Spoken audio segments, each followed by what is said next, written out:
अब इसमें होता क्या है, चलो ठीक है। तो हम लोग आज एक मटेरियल के बिहेवियर के बारे में समझेंगे। कोई भी एक सॉलिड मटेरियल जो है वो किस तरह बिहेव करता है, ठीक है।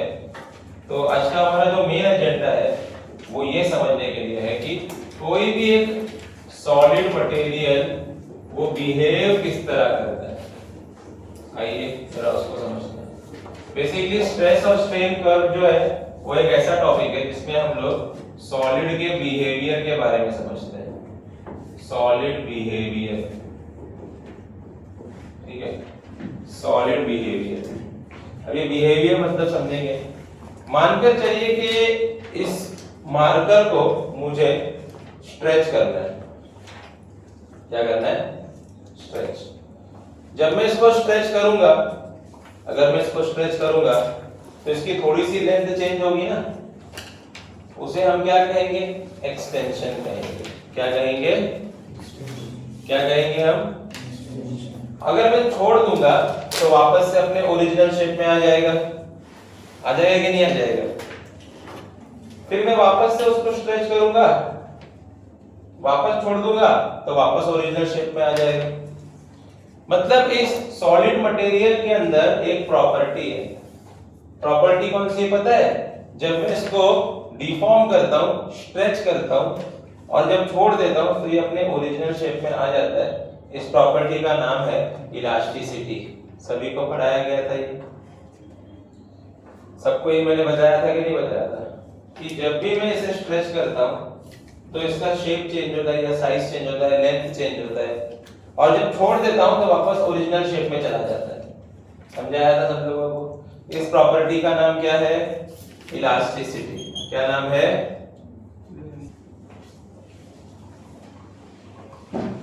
तो जब भी मैं इसे स्ट्रेच कर रहा हूं, छोड़ दे रहा हूं, ओरिजिनल शेप में जा रहा है। क्या नाम है इस प्रॉपर्टी का? इलास्टिसिटी। लेकिन स्टूडेंट्स, मैंने आपको बताया था ये सब तभी तक पॉसिबल होता है जब तक हम इलास्टिक लिमिट के अंदर है। किसके अंदर है? Elastic limit. चलिए, सबने हेडिंग दिया स्ट्रेस स्ट्रेन कर्व दिया क्या? चलिए अब उसमें पहला पॉइंट लिखेंगे इलास्टिक लिमिट। पॉज कर। ओके, मुझे फिर से ना वो एक स्केल देना, 15 सेंटीमीटर वाला स्केल था ना, पास कर। आज नहीं तोड़ूंगा। तो स्टूडेंट्स देखिए, जैसे कि ये मेरे पास एक स्केल है, ठीक है। मैं इस पे स्ट्रेस लगाता हूं तो इसमें स्ट्रेन ऑटोमेटिकली लगता है, क्योंकि हमने पढ़ाया है स्ट्रेस और स्ट्रेन एक दूसरे को डायरेक्टली प्रोपोर्शनल होते हैं। मैं स्ट्रेस लगाता हूं, स्ट्रेन लगता है, स्ट्रेस लगाता हूं, स्ट्रेन लगता है, स्ट्रेस लगाता हूं, स्ट्रेन लगता है। मतलब जब भी मैं स्ट्रेस लगा रहा हूं तो उस पे स्ट्रेन अप्लाई हो रहा है कि नहीं अप्लाई हो रहा है? जब भी मैं स्ट्रेस लगा रहा हूं तो उस पे स्ट्रेन अप्लाई हो रहा है कि नहीं हो रहा है? आया ना? अच्छा, उससे होता क्या है? जैसे मैं डिफॉर्मेशन हटाता हूं, ओरिजिनल शेप को रीगेन करता है। जैसे मैं डिफॉर्मेशन फोर्स को हटाता हूं, ओरिजिनल शेप को रीगेन करता है। स्टूडेंट्स, एक ऐसा टाइम आ जाएगा जब इस पे एक मैक्सिमम स्ट्रेस लग जाएगा। क्या लग जाएगा? क्या लग जाएगा इसके ऊपर? ये वो मैक्सिमम स्ट्रेस है जिसमें ये आखिरी बार अपने ओरिजिनल शेप में आएगा। अब मैं इसके ऊपर इतनी बार स्ट्रेस लगा चुका हूं, इतनी बार स्ट्रेस लगा चुका हूं कि पूछो नहीं। अब ये मुझे वार्निंग दे रहा है, ये मटेरियल जो है ये मुझे वार्निंग दे रहा है, देखो भाई तुमने मेरे पे बहुत स्ट्रेस लगा दिया है और मैं बार-बार अपने ओरिजिनल शेप में आ रहा हूं, बार-बार अपने ओरिजिनल शेप में आ रहा हूं, बार-बार अपने ओरिजिनल शेप में, बट ये आखिरी बार है। ये आखिरी बार अपने ओरिजिनल शेप में आया है। समझ में आया सब लोग को? अब ये कह रहा है अगर तुमने अब इसके आगे मेरे पे स्ट्रेस लगाया ना तो ओरिजिनल शेप में नहीं आऊंगा। ये आखिरी बार है जब मैंने इस पे स्ट्रेस लगाया और ये ओरिजिनल शेप में आया। ये आखिरी बार मैंने इस पे मैक्सिमम स्ट्रेस लगाया जब इसने अपना ओरिजिनल शेप को रीगेन किया। अगर इसके बाद मैंने स्ट्रेस लगाया तो ये अपने ओरिजिनल शेप में नहीं आएगा। सब लोग को समझा गया? जो ये आखिरी पॉइंट है ना जहां पे मैक्सिमम स्ट्रेस लगता है और ये ओरिजिनल शेप को रीगेन करता है, ये जो आखिरी पॉइंट है ना इस मटेरियल की, जब इसमें मैक्सिमम स्ट्रेस लगता है और ये ओरिजिनल शेप को रीगेन करता है, उसी पॉइंट को इलास्टिक लिमिट कहते हैं। क्या कहते हैं? क्या कहेंगे? समझा? इलास्टिक लिमिट मतलब मटेरियल की एक वो पॉइंट है जहां पे आखिरी बार आप मैक्सिमम स्ट्रेस लगाते हो और वो अपनी ओरिजिनल शेप को रीगेन करता है, जहां पे वो आखिरी बार अपनी इलास्टिसिटी वाली प्रॉपर्टी को शो करता है। उसके बाद वो अपनी इलास्टिसिटी वाली प्रॉपर्टी को शो नहीं करेगा। समझ में आया सब लोग को? डेफिनेशन लिखेंगे फटाक से। A point in the stress and strain curve where a point in the stress and strain curve where maximum stress applied on the body, maximum stress applied on the solid body,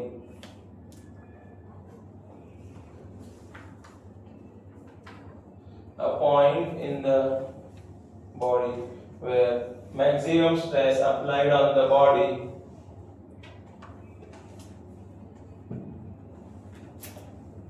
and it regain its original shape, and it regain its original shape and size। ये आखिरी बार है जहां पे वो अपना original shape या size को regain कर रहा है। इसके बाद अगर तुमने स्ट्रेस लगाया ना तो वो रीगेन नहीं करेगा। Is called elastic limit. क्या कहेंगे हम लोग इसे? Elastic limit. आइए इसको ग्राफ पे भी देखेंगे। देखिए यहाँ पे y एक्सिस पे हम लोग स्ट्रेस लिख रहे हैं और x एक्सिस पे हम लोग स्ट्रेन लिख रहे हैं। तो शुरुआत में जैसे मैंने बताया कि स्केल पे मैं हल्का सा स्ट्रेस लगाता हूँ, स्ट्रेन लगता है, स्ट्रेस लगाता हूँ, स्ट्रेन लगता है। मतलब स्ट्रेस और स्ट्रेन क्या है? डायरेक्टली प्रोपोर्शनल है कि नहीं है? डायरेक्टली प्रोपोर्शनल है।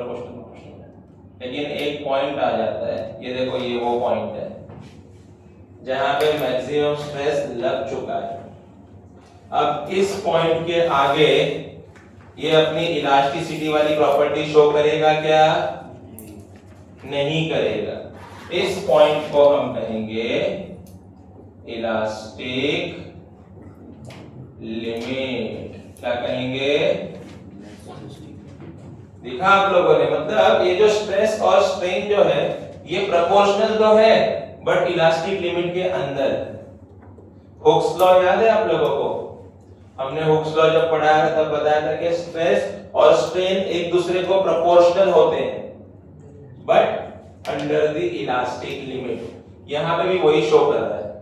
देखिए प्रोपोर्शनल की लाइन जा रही है straight straight straight straight straight, पर एक पॉइंट के बाद आगे रुक जाता है प्रोपोर्शनल का साइन।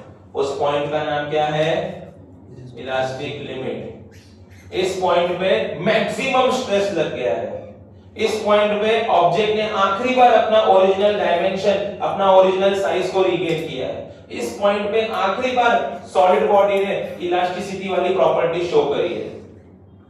इस पॉइंट के बाद ये सब नहीं होगा।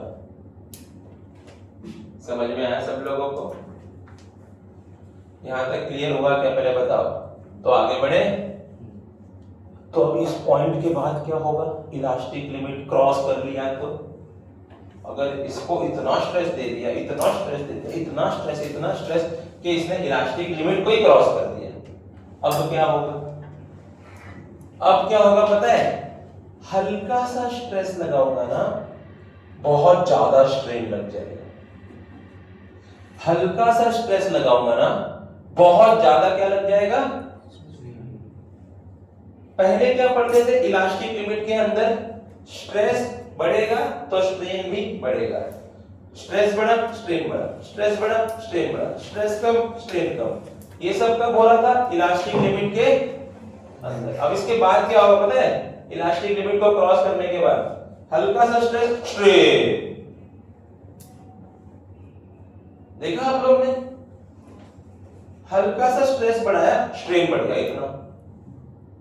क्या आप ऐसा मानेंगे कि यहां पे थोड़ा सा minimum stress can create maximum strain? Minimum stress can create क्या? Maximum strain. हल्का सा स्ट्रेस लगाया नहीं गया,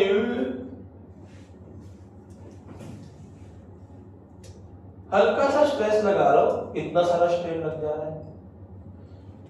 इस पॉइंट को हम बोलेंगे यील्ड पॉइंट। क्या बोलेंगे? यील्ड पॉइंट या फिर यील्ड स्ट्रेंथ। क्या बोलेंगे इसको हम लोग? यील्ड पॉइंट या फिर यील्ड स्ट्रेंथ, इसको हम बोलेंगे यील्ड पॉइंट। समझ में आया सबको? ये वो पॉइंट है जहां पे थोड़ा सा स्ट्रेस लगाने के इतना सारा स्ट्रेन लग जा रहा है। मिनिमम स्ट्रेस पे मैक्सिमम स्ट्रेन लग जा रहा है। मिनिमम स्ट्रेस पे क्या लग जा रहा है? मैक्सिमम स्ट्रेन लग जा रहा है। समझ में आया कि नहीं? मतलब यहां पे कितना लॉस हुआ देखो ना। पहले तो अब ऑब्जेक्ट वापस ओरिजिनल शेप में नहीं आने वाला, क्योंकि वो तो लिमिट मैंने क्रॉस कर दी। दूसरी, हल्का सा स्ट्रेस लगाता हूं, इतना ज्यादा स्ट्रेन लग जाता है। It's like a rubber band. Rubber band होता है ना अपना, नया नया रबर बैंड लाओ तो बहुत टाइट होता है, थोड़े दिन तक यूज करोगे तो एकदम लूज हो जाता है।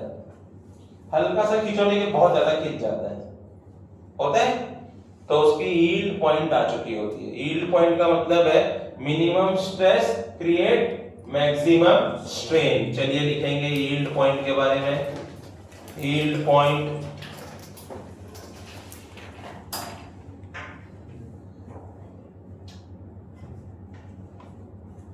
लिखा? लिखो। The point where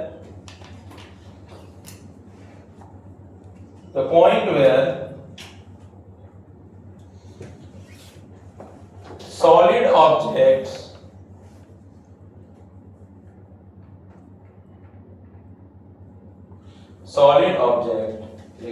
produces maximum strain due to minimum stress. The point where solid object produces maximum strain due to minimum stress. ये जो मिनिमम स्ट्रेस हम लोग लगा रहे हैं स्टूडेंट्स, इसका भी नाम है। इस स्ट्रेस का नाम है, जो ये मिनिमम स्ट्रेस हम लगा रहे हैं ना, जिसकी वजह से इतना ज्यादा स्ट्रेन हो जा रहा है, इस स्ट्रेस का नाम है यील्ड स्ट्रेंथ। क्या नाम है? ये जो मैं बोल रहा हूं ना, मिनिमम स्ट्रेन की जो मैं बात कर रहा हूं, मिनिमम स्ट्रेस की जो मैं बात कर रहा हूं ना स्टूडेंट्स, इधर ध्यान। ये जो मैं मिनिमम स्ट्रेस की बात कर रहा हूं ना, ये स्ट्रेस का नाम है यील्ड स्ट्रेंथ। क्या नाम है? Yield strength. लिखेंगे ना? The corresponding stress is called yield strength. The corresponding stress is called yield strength.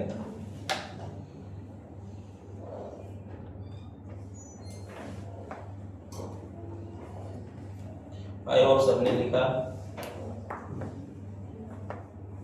सोचो ना, अगर मैं मैक्सिमम मतलब ऐसा स्ट्रेस जो मैं देख रहा हूँ, स्ट्रेस लग रहा है, स्ट्रेन बढ़ते जा रहा है, बढ़ते जा रहा है, बढ़ते जा रहा है, और फिर भी मैं नहीं रुक रहा हूँ। मैं एक टाइम के बाद मैं इसको तो करते जा रहा हूँ, करते जा रहा हूँ, करते जा रहा हूँ, स्ट्रेस लगाते जा रहा हूँ, स्ट्रेन लगते जा रहा है, स्ट्रेस लगाते जा रहा हूँ, स्ट्रेन लगते जा रहा है। एक टाइम के बाद इसमें क्रैक आ जाएगा ना, एक टाइम के बाद इसमें क्रैक आ जाएगा कि नहीं आ जाएगा? आएगा ना, क्यों नहीं आएगा? जब क्रैक आएगा स्टूडेंट्स, इधर ध्यान दीजिए प्लीज, ये वो आखिरी पॉइंट होगा, ये वो लास्ट पॉइंट है बोल रहा है। अब देखो, इसके आगे स्ट्रेस मत लगाना वरना टूट जाएगा ऑब्जेक्ट। ये लास्ट पॉइंट है, इस पॉइंट को हम ब्रेकिंग पॉइंट बोलते हैं। क्या बोलते हैं? क्या बोलेंगे स्टूडेंट्स हम इसे? Breaking point. ब्रेकिंग पॉइंट मतलब मैंने इतना स्ट्रेस लगा दिया इसके ऊपर, इतनी हजारों बार स्ट्रेस लगा दिया कि अब इस पे क्रैक आ चुका है।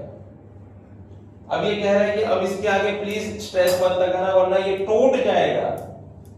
टूटा नहीं है लेकिन आगे, बस इसके आगे स्ट्रेस मत लगाना वरना टूट जाएगा। तो ये जो क्रैक आया है ना, जो मुझे लास्ट वार्निंग दे रहा है कि अगर अब इसके ऊपर मैंने स्ट्रेस लगाया तो ये टूट जाएगा।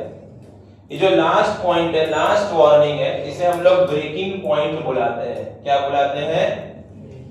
Breaking point. मतलब ये वो पॉइंट है जहां पे बस अब इसके आगे अगर स्ट्रेस लगा तो ऑब्जेक्ट दो टुकड़ों में टूट जाएगा। सबको यहां तक क्लियर है क्या? आया ना? मैंने फिर भी स्ट्रेस लगा दिया, फिर वही होगा जो होने वाला था। क्या होगा? टूट जाएगा।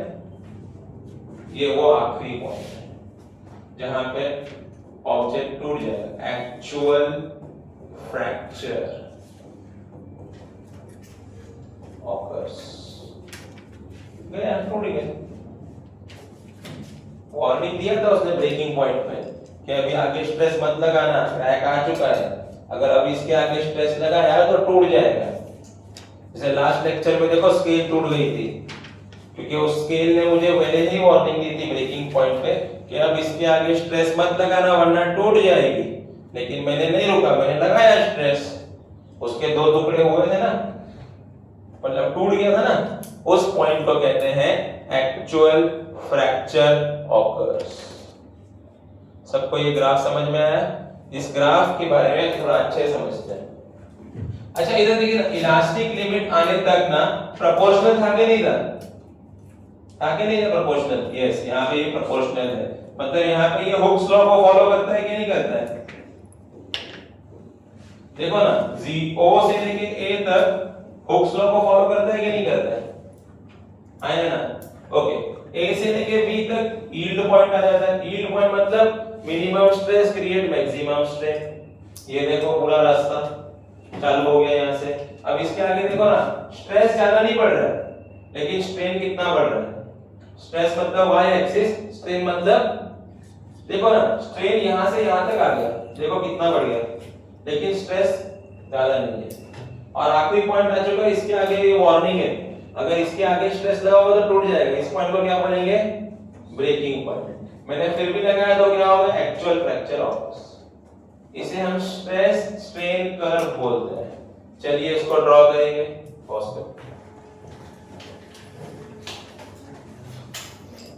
पॉइंट नंबर 1,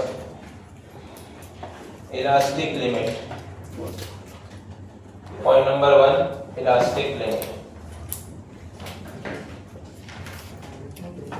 रुको, पॉइंट नंबर 1 लिखो। हाँ, इलास्टिक लिमिट 5। कौन सा ऑप्शन करेक्ट है? T1 बड़ा है T2 से, या T2 बड़ा है T1 से, या T1 और T2 दोनों सेम? सब लोगों को लीनियर एक्सपांशन याद है क्या? लीनियर एक्सपांशन याद है? क्या था लीनियर एक्सपांशन, बताइए। कुछ ऐसा था क्या? Delta L upon L equals to alpha into delta T। बोलो याद है क्या? आया ना? ओके, अब सब लोग को ये समझ में आ गया?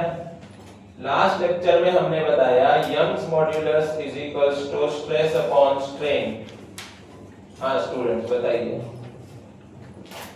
लास्ट लेक्चर में मैंने आपको बताया था Young's modulus equals to stress upon strain.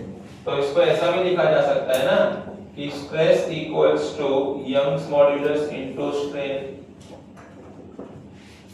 पता है ये जो स्ट्रेस और स्ट्रेन है ना, ये लॉन्जिट्यूडनल स्ट्रेस और लॉन्जिट्यूडनल स्ट्रेन होता है, बरोबर ना? यंग्स मॉड्यूलस तो लेंथ के बारे में बात करता है ना, तो मैं इसे ऐसे भी लिख सकता हूं, ध्यान दीजिएगा। हम लोगों ने लॉन्जिट्यूडनल स्ट्रेन पढ़ा था, change in length upon initial length. बताओ सही है क्या स्टूडेंट्स? ये देखिए लीनियर एक्सपांशन करके टॉपिक पढ़ाया था थर्मल प्रॉपर्टीज ऑफ मैटर में, delta L upon L equal to alpha delta T। अब मैं क्या करता हूं यहाँ पे देखिए प्लीज, इसको सब्स्टिट्यूट कर देता हूं। ओके, स्टूडेंट्स अगर मटेरियल सेम है तो यंग्स मॉड्यूलस सेम रहेगा, अगर मटेरियल सेम है तो अल्फा भी सेम रहेगा। इसका मतलब स्ट्रेस और टेम्परेचर का रिलेशन क्या होगा? Directly proportional. इसका मतलब क्या है? इसका मतलब ये है कि अगर टेम्परेचर बढ़ेगा तो स्ट्रेस भी बढ़ेगा, अगर टेम्परेचर कम होगा तो स्ट्रेस भी क्या होगा? कम ही होगा ना। चलिए आइए इधर देखते हैं इसको।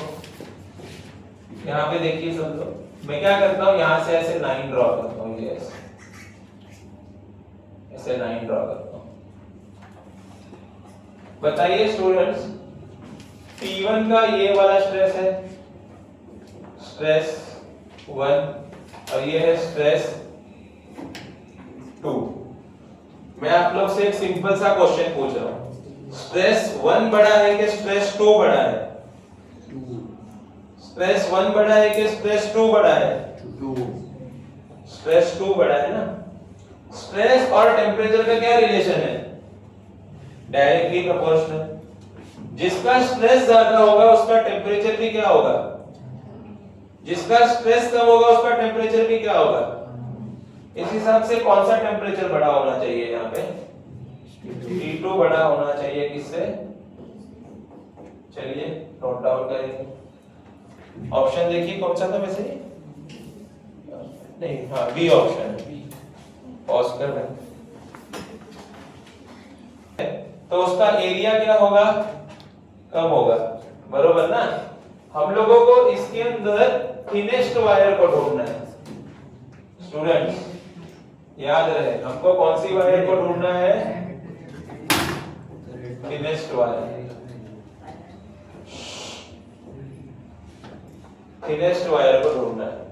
अब यहाँ पे अगर मुझे थिनेस्ट वायर को ढूंढना है, मतलब मेरे लिए एरिया मिनिमम होना चाहिए। एरिया क्या होना चाहिए? मिनिमम। ओके स्टूडेंट्स, सब लोग इधर देखिए प्लीज। इसने एक अच्छा शब्द यूज किया, यंग्स मॉड्यूलस सेम है क्योंकि मटेरियल सेम दिया गया है। अब देखिए यंग्स मॉड्यूलस की फॉर्मूला है force into length upon area into small l. बोलो सही है क्या? मुझे एरिया चाहिए ना, तो मैं एरिया को यहां भेज देता हूं, force into length Young's modulus into small l. बोलो सही है क्या? सारी वायर की लेंथ सेम ही है, तो मैं ये लेंथ जो है, ये वाला पार्ट, लेंथ वाला पार्ट, ये कांस्टेंट रहेगा ना, ये चेंज ही नहीं हो सकता। सारा मटेरियल सेम है, मतलब ये यंग्स मॉड्यूलस भी क्या रहेगा? मतलब ये जो एरिया है वो किस पे डिपेंड करेगा? वो फोर्स पे डिपेंड करेगा और स्मॉल एल पे डिपेंड करेगा। एरिया के सामने फोर्स है क्या? एरिया के सामने फोर्स है क्या? तो area is directly proportional to force. लेकिन लेंथ किधर है? स्मॉल एल किधर है? डिनोमिनेटर में ना, तो इनवर्सली प्रोपोर्शनल। सब लोग को समझ में आया क्या इधर तक? अब मुझे फाइंड क्या करना है?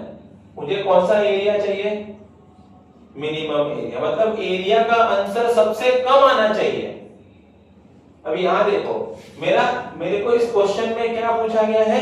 एरिया कम आना चाहिए, एरिया की वैल्यू लोएस्ट आनी चाहिए, मतलब ये आंसर कम। अरे भाई ये दोनों तो डायरेक्टली प्रोपोर्शनल है ना, तो अगर ये कम होगा तो फोर्स भी क्या होगा?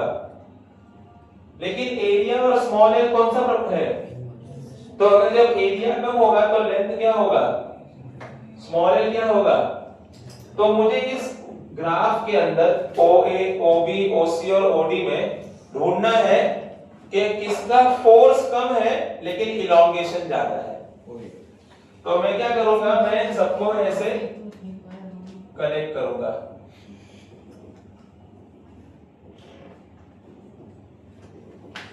F यहां से देता हूं, F1, F2, F3, F4, ठीक है। यहां पे से लिखेंगे तो small l1, small l2, small l3, small l। बताइए सबसे ज्यादा, क्योंकि देखो अगर एरिया मिनिमम चाहिए तो इलॉन्गेशन ज्यादा होना चाहिए, सबसे ज्यादा इलॉन्गेशन कौन सा है? L1। लेकिन फोर्स कम होना चाहिए, सबसे कम फोर्स कौन सा है? और ये F1 और L1 कौन से वायर के लिए आ रहा है? तो हमारा आंसर होगा OA। चेक करो ऑप्शन में है क्या, टिक करो। इजी समझा? सॉलिड बिहेव एज लिक्विड, ये प्लीज नोट डाउन करना, ये एमसीक्यू में आना चाहिए। क्यों? क्योंकि सॉलिड में भी ना मिनिमम स्ट्रेस पे मैक्सिमम स्ट्रेन, लिक्विड में भी ना मिनिमम स्ट्रेस पे मैक्सिमम स्ट्रेन क्रिएट होता है। रुक जा, चालू मत कर।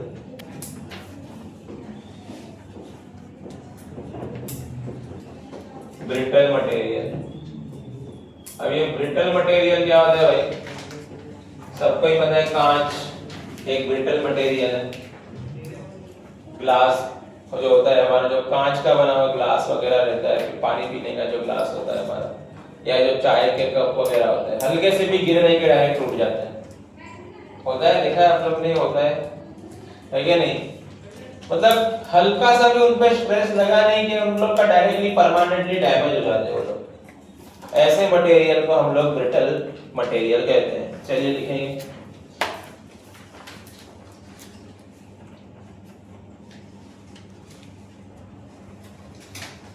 the material which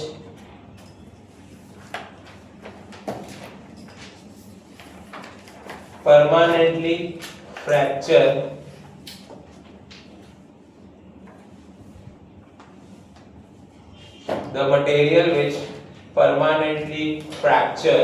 परमानेंटली आगे फ्रैक्चर ही हो जाता है, खत्म हो, टूट जाता है, ब्रेक डाउन हो जाता है।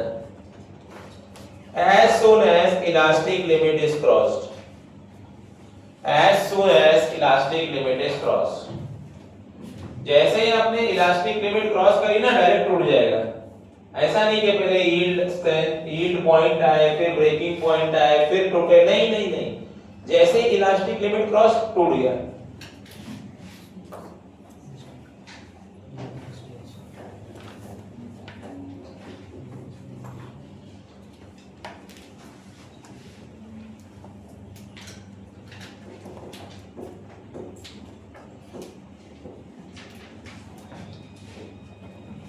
जैसे ही हमने इलास्टिक लिमिट को क्रॉस कर दिया ना, टूट जाएगा।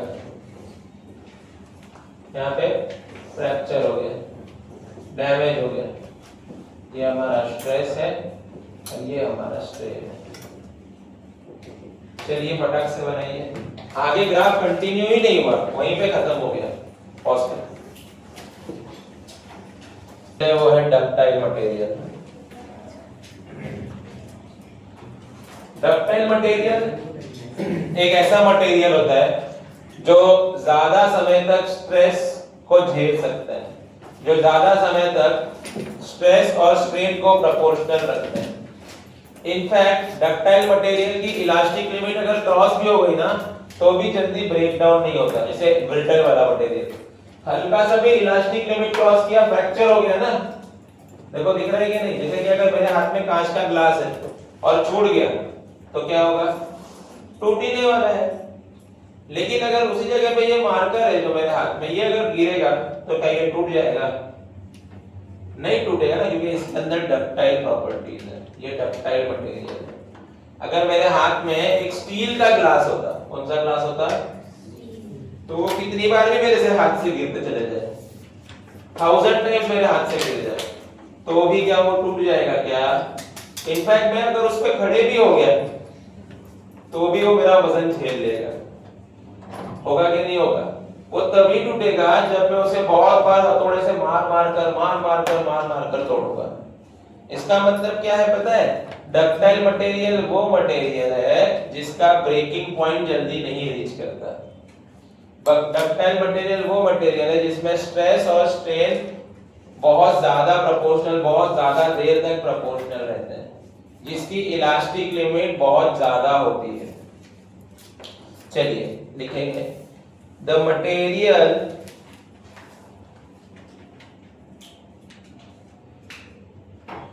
the material which have good range of elastic property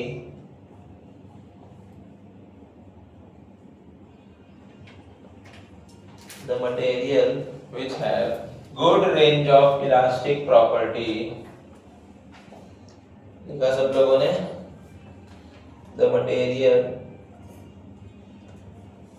which have good range of elastic property in which breaking point and the fracture point is far away from each other. In which breaking point and fracture point is far away from each other. अब इस line का मतलब क्या है? इधर देखिए समझाता हूं.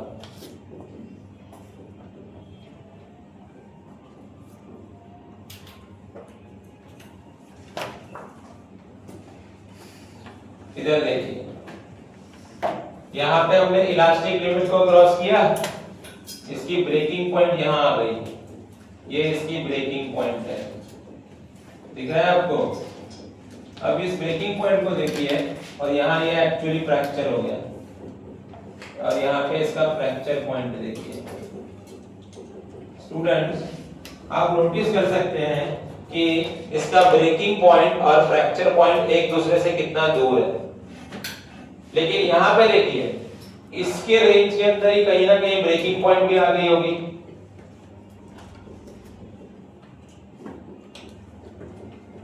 अब देखिए इसके अंदर ब्रेकिंग पॉइंट और फ्रैक्चर पॉइंट कितना नजदीक है. ब्रेकिंग पॉइंट और फ्रैक्चर पॉइंट जब नजदीक होता है तो ब्रिटल मटेरियल, और वैसे ही जब ब्रेकिंग पॉइंट और फ्रैक्चर पॉइंट एक दूसरे से बहुत ज्यादा दूर होता है तो इसे हम कहेंगे डक्टाइल मटेरियल. डक्टाइल मटेरियल वो मटेरियल है जिसमें ब्रेकिंग पॉइंट और फ्रैक्चर पॉइंट बहुत दूर होते हैं एक दूसरे से, और ब्रिटल वो मटेरियल है जिसमें ब्रेकिंग पॉइंट और फ्रैक्चर पॉइंट बहुत नजदीक होते हैं एक दूसरे से. समझ में आया सब लोग को? चलो ड्रॉ करेंगे.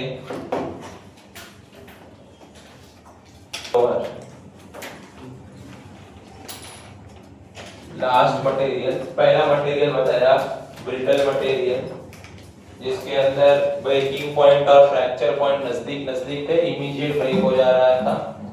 As soon as elastic limit को क्रॉस करते हैं तो ब्रेक हो जाता है.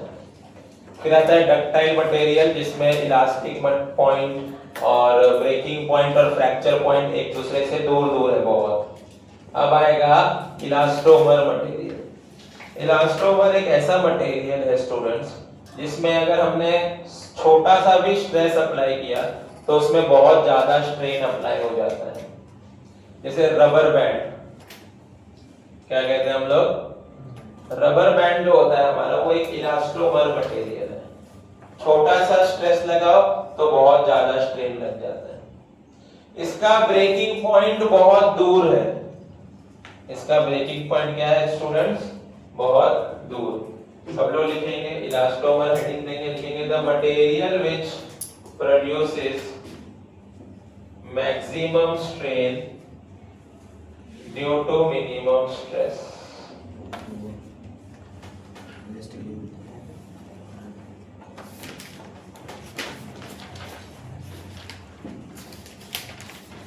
स्ट्रेस कम बढ़ता है बट स्ट्रेन ज्यादा बढ़ जाता है.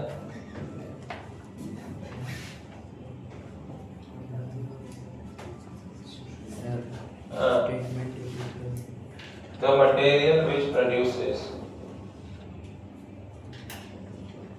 maximum strain due to minimum stress.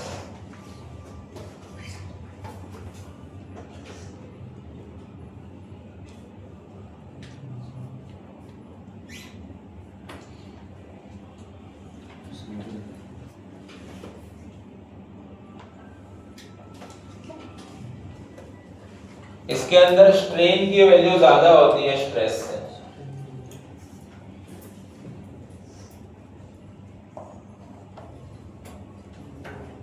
Example rubber, example rubber. एक और एग्जाम्पल आपके एनसीईआरटी में दिया गया है, टिश्यू ऑफ ओर्टा। वो एग्जाम्पल में लिख रहा हूं, टिश्यू ऑफ एओर्टा। ये भी इलास्टोमर का ही एग्जाम्पल है, और एक रबर नाम का एग्जाम्पल तो आपको पता ही होना चाहिए। दो एग्जाम्पल है इलास्टोमर के, जिसमें बहुत ज्यादा स्ट्रेन लगता है छोटे से स्ट्रेस की वजह से। ठीक है, यहाँ पे आपके इलास्टिक मटेरियल और उसकी प्रॉपर्टी एंड हो गई। अब ये पॉज कर दें। अभी हम 2 मिनट इलास्टिक पोटेंशियल एनर्जी।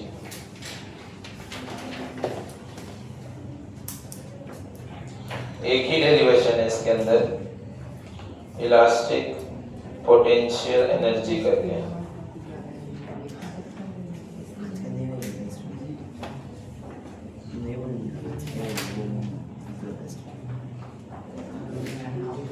थोड़ा हमने बंद करना फिर। हाँ, 1 सेकेंड।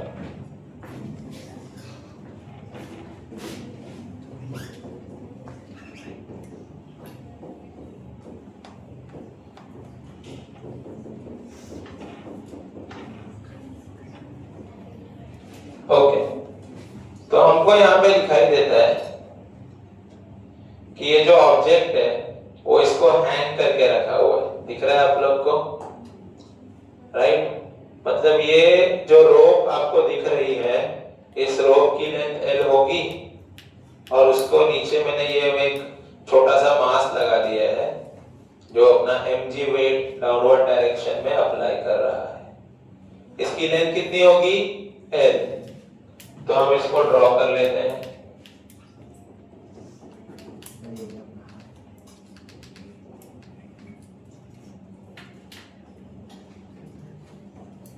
हाँ भाई, यहां तक समझा?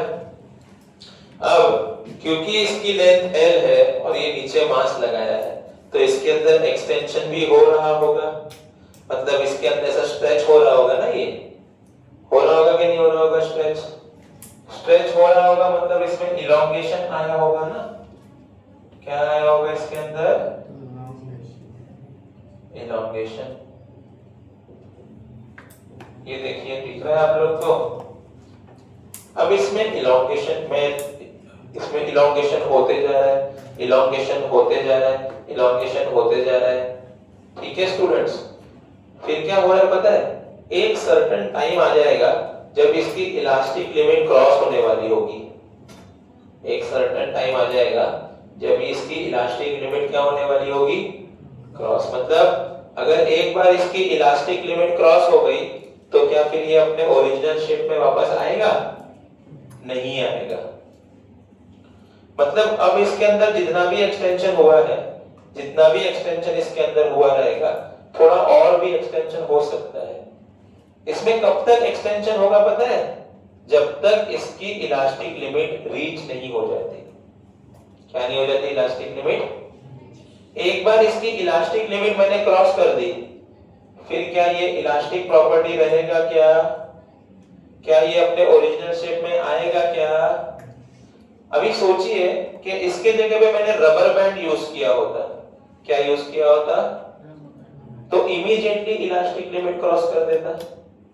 लेकिन ये मैंने थोड़ा सा जो धागा यहाँ पे यूज किया है, ये थोड़ा हेवी मटेरियल है, तो इसके लिए ये अपनी इलास्टिक लिमिट क्रॉस कर रहा है क्या? नहीं। अगर मैंने यहाँ पे एक मिनट पॉज कर, अगर यहाँ पे मैंने इस धागे के जगह पे रबर बैंड यूज करता तो इमीडिएटली खींच जाता, शायद टूट भी जाता। लेकिन क्योंकि ये बहुत ही सॉलिड मटेरियल है तो ये जल्दी टूट रहा है क्या ये अपनी इलास्टिक लिमिट क्रॉस कर रहा है क्या? नहीं कर रहा है। इलास्टिक लिमिट ये जल्दी क्रॉस नहीं कर रहा क्योंकि इसके अंदर पोटेंशियल एनर्जी है। क्या है इसके अंदर? कौन सी एनर्जी है? इसकी पोटेंशियल एनर्जी ज्यादा होने की वजह से ये इस ऑब्जेक्ट को लंबे समय तक होल्ड कर पा रहा है और अपनी इलास्टिक लिमिट क्रॉस नहीं करता। लेकिन अगर मैं यहाँ पे ये रबर बैंड यूज करूं, रबर बैंड की पोटेंशियल एनर्जी कम होती है, तो ज्यादा समय तक अगर मैं ऐसा बांध के रखूंगा ना तो वो खींच जाएगा और वो उसी शेप पे रह जाएगा। लेकिन इसके साथ ऐसा होगा क्या? इमेजिन करो मैंने यहाँ पर एक कॉपर की वायर यूज करी होती। कौन सी वायर? कॉपर की वायर। कॉपर की वायर के अंदर पोटेंशियल एनर्जी ज्यादा होती या कम होती? ज्यादा होती। कॉपर की वायर इस ऑब्जेक्ट को पता नहीं सालों सालों तक होल्ड कर पाती। शायद ये हैंग होते होते कुछ दिनों बाद टूट भी जाए, लेकिन कॉपर की वायर टूटने की क्या? अगर सोचो कॉपर की वायर के जगह स्टील की वायर यूज करी होती, तो स्टील की वायर इस ऑब्जेक्ट को कॉपर से भी ज्यादा समय तक होल्ड कर पाती। क्यों? क्योंकि उसके अंदर पोटेंशियल एनर्जी और ज्यादा है। तो क्या इसका मतलब मैं ये समझूं कि पोटेंशियल एनर्जी जो है हमारी, वो हम लोग को मटेरियल के ऊपर डिपेंड कर रही है हमारी। जितनी ज्यादा पोटेंशियल एनर्जी होगी उतना ज्यादा समय तक यह ऑब्जेक्ट इसको होल्ड कर पाएगा और इसके इलॉन्गेशन को संभाल पाएगा और इसको टूटने से बचाएगा। लेकिन जितनी कम पोटेंशियल एनर्जी होगी उतना जल्दी ये टूट जाएगा, उतना जल्दी इलास्टिक लिमिट क्रॉस हो जाएगी। बोलो मानते हो क्या सब लोग? क्लियर हुआ सब लोग को? मतलब अगर इसकी पोटेंशियल एनर्जी क्रॉस हो गई, देखो नहीं हो रही, इसकी इलास्टिक लिमिट क्रॉस नहीं हो रही है, इसके लिए इसको झेल पा रहा है। दिख रहा है आप लोग को? एक सर्टेन टाइम के बाद पोटेंशियल एनर्जी क्रॉस हो गई, इलास्टिक लिमिट क्रॉस हो गई ना इसकी, तो ये टूट गया कि नहीं टूट गया? मतलब अब इसकी पोटेंशियल एनर्जी जो है वो जीरो हो चुकी थी। क्या हो चुकी थी? पोटेंशियल एनर्जी इसको टूटने से बचा रही है। इस धागे की जो पोटेंशियल एनर्जी है वो इसको टूटने से बचा रही है और ज्यादा से ज्यादा लोड कैरी करने के लिए बता रही है। मतलब जितना ज्यादा पोटेंशियल एनर्जी होगा उतना ज्यादा ये लोड कैरी कर पाएगा, जितना कम पोटेंशियल एनर्जी होगा उतना कम ये लोड को कैरी कर पाएगा। जैसे फॉर एग्जांपल, अगर मैं इस धागे को बांधूं 10 किलो के एक पैकेट के साथ में या गोनी के साथ में, तो क्या ये धागा उठा पाएगा उसे? क्यों नहीं उठा पाएगा? क्योंकि इसकी पोटेंशियल एनर्जी वहां कम हो जाएगी। आपने देखा होगा क्रेन के जो, देखो ऐसे ऊपर जाते क्रेन में, तो उनमें एक रोप लगी होती है, बड़े बड़े कंटेनर को उठाने के लिए रोप का इस्तेमाल करते हैं, देखा होगा। वो रोप स्टील की बनी हुई रहती है, इतने हेवी कंटेनर को उठा लेती है। क्यों उठा लेती है? क्योंकि उस रोप की पोटेंशियल एनर्जी ज्यादा होती है। जैसे फॉर एग्जांपल अगर झूला बनाना हो, बोलेगा झूला खेलते हैं बच्चे लोग, आपने देखा होगा गार्डन में जो झूला बनाते हैं ना, वो रॉड की, लोखंड की उससे, रोप से बनाते हैं। ऐसा नहीं है चेन टाइप होता है जो, उससे बनाया जाता है, वो जल्दी टूटता नहीं है। लेकिन अगर रस्सी का अगर हम लोग झूला बनाए तो चांसेस है कि वो जल्दी टूट जाएगा। होगा कि नहीं होगा? क्यों? क्योंकि जो रोप होती है, जो रस्सी होती है, वो उसकी पोटेंशियल एनर्जी कम होती है और जो लोखंड होता है उसका पोटेंशियल एनर्जी ज्यादा है। इसीलिए आप कोई भी पार्क में झूला वगैरह देखेंगे ना, मोस्टली लोखंड का बना हुआ मिलेगा आपको, ताकि उस पे कोई भी हेवी ऑब्जेक्ट आकर बैठे और वो टूटे नहीं। इसका मतलब ये है कि स्ट्रेन पोटेंशियल एनर्जी मुझे दो बातें बताती है। पहला, ज्यादा से ज्यादा लोड होल्ड करना, मतलब जितना ज्यादा पोटेंशियल एनर्जी होगा उतना ज्यादा लोड कैरी करेगा।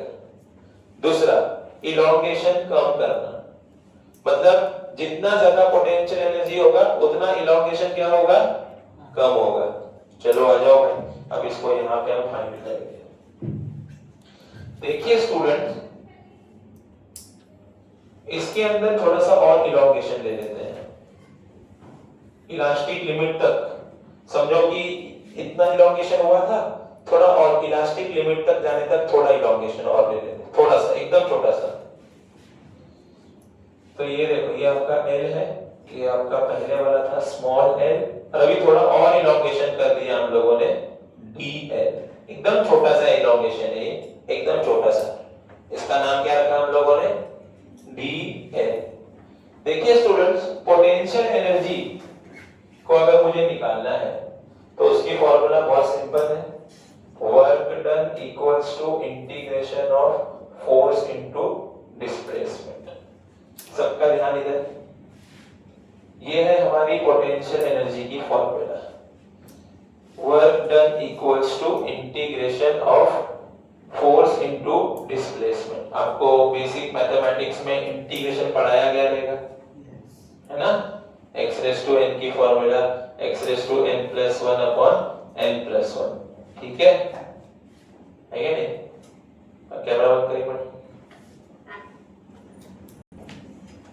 हाँ भाई, पोटेंशियल एनर्जी चाहिए, मतलब work done is equals to integration of force into displacement. देखिए ऑलरेडी यहां तक इलॉन्गेशन हुआ था ना, डिस्प्लेसमेंट कितना हुआ है dl, दिख रहा है आप लोगों को? अब मुझे ये dl निकालना है। चलिए यहां देखेंगे सब लोग, सबको पता है कि यंग्स मॉड्यूलस होता है force into length upon area into small l। बोलो सही है क्या? आया ना? इसका मतलब F को लिखा जा सकता है Young's modulus area into extension upon capital L। बोलो सही है क्या?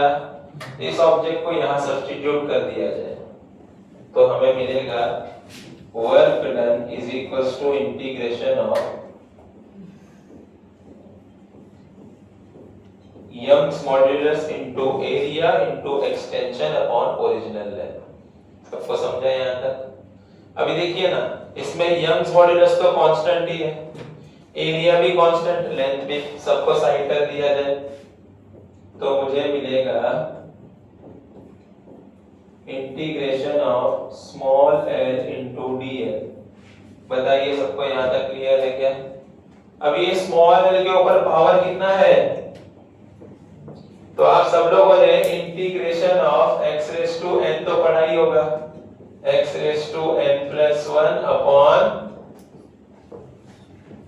बस यहाँ पे x के जगह पे l है और l के ऊपर पावर कितना है, तो अगर मैं उस हिसाब से चलूं तो आपको मिलेगा पावर 1 प्लस 1 अपॉन 1 प्लस 1। क्या आंसर आएगा बताइए? यही आएगा ना? तो हम लिखेंगे work done equals to Young's modulus area upon capital small l square divided by 2। I hope सबको क्लियर हो गया यहां तक?